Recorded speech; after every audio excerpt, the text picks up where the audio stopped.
நான் ஸ்ரீ ஜோசப் விஜய் எனும் நான்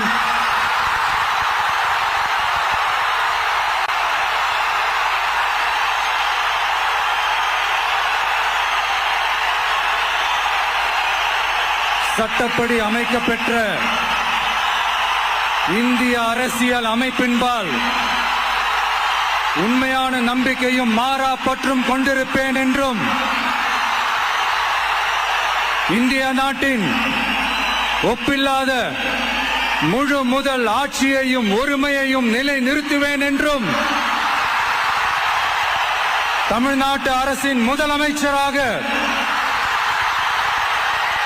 உண்மையாகவும் உளச்சான்றின்படியும் என் கடமைகளை நிறைவேற்றுவேன் என்றும் அரசியல் அமைப்பிற்கும் சட்டத்திற்கும் இணங்க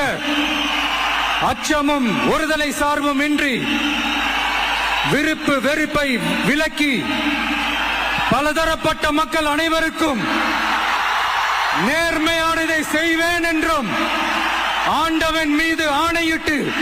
உறுதிமொழிகிறேன்.